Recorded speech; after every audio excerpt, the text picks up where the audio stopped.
So this video is, it's two things. It's like, cycling like, a bird, with the cars, but really it's biking by feel, I think is what it really comes down to. And so as usual, before I get into the point, I'm going to kind of take a little distraction to get us right to the point.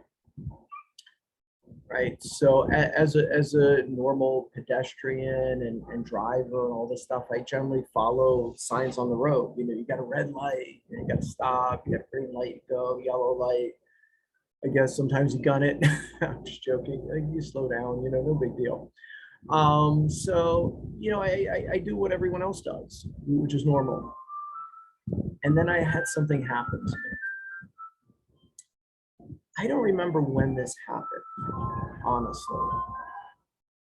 But I would say somewhere around maybe 2016 or so, maybe 2017, I'm really not sure.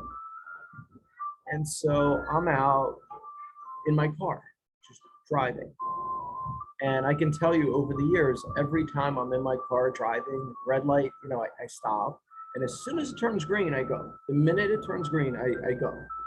Every time. The green light, boom. And so that's the way it is. It's no big deal. My whole life, I've never sat at a green light after it turns green. I don't ever remember that. And so I'm at a red light and it turns green and I'm sitting there. And I say to myself, why am I sitting at a green light and not moving? I thought to myself, this is kind of ridiculous. I don't think I've ever done this before in my life. This is really crazy. And the minute that happened, some guy blew through the red light. Like this is on High Cone Road, which is a speed limit of 45, and everybody's going at least 50.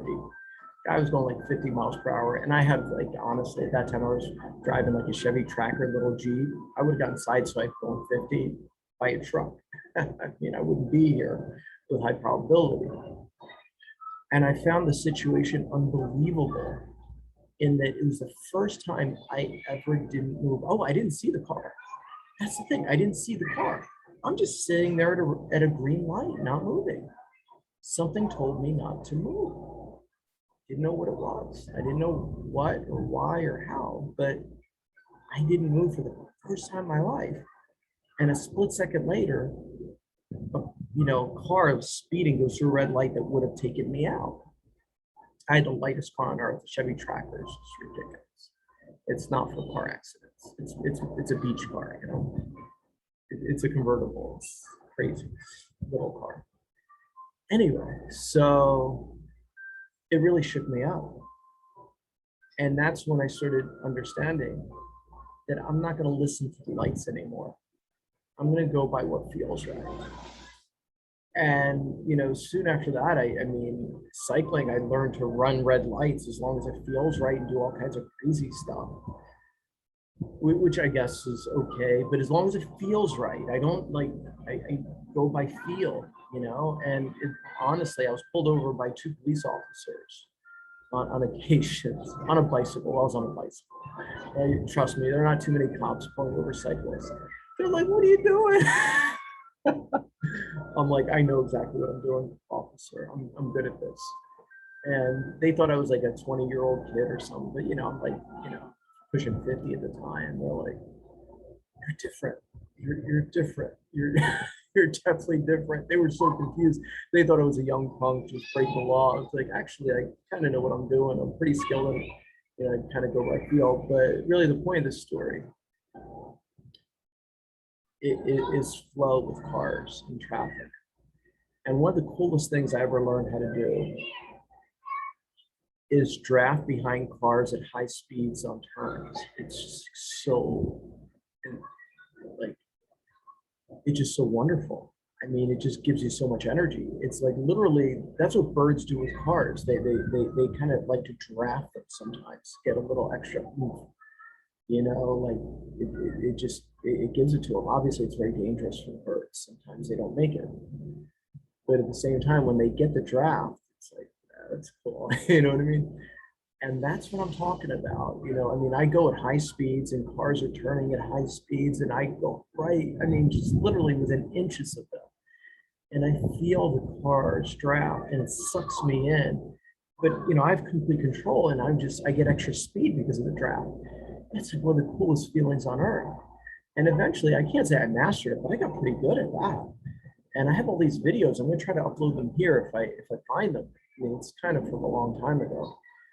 But I remember one day I got all these videos and I showed my kids. I'm like, kids, you want to see what your dad really does? And they're watching. They're like, no, you didn't. Oh my God, Dad, you did it. So scary.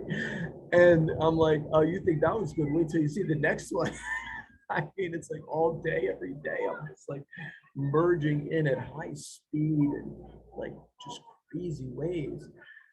And the cars generally don't even know what I'm doing. I'm on the back side of the car, you know, so they don't even have a clue. So if it was in front, it would be dangerous because they'd like start jiggling around doing their nonsense. But when you're behind a car and you're catching their draft and stuff, they don't know. They're not going to do anything. It's good. So it's really safe. It's really fun. But the point of this video really is not drafting cars, not, you know, doing crazy stuff. Though if I find the videos, it's kind of neat. It's really biking by feel. So whatever the color of the light is, or this, do what feels right. Sometimes I just take different paths because I know it's safer. And it always works out. It really does. I mean, I've done some really crazy stuff. And at the end of the craziness, I noticed I'm like, you know, if I went the normal way, that car would have been a problem. So stay safe and, you know, be wise.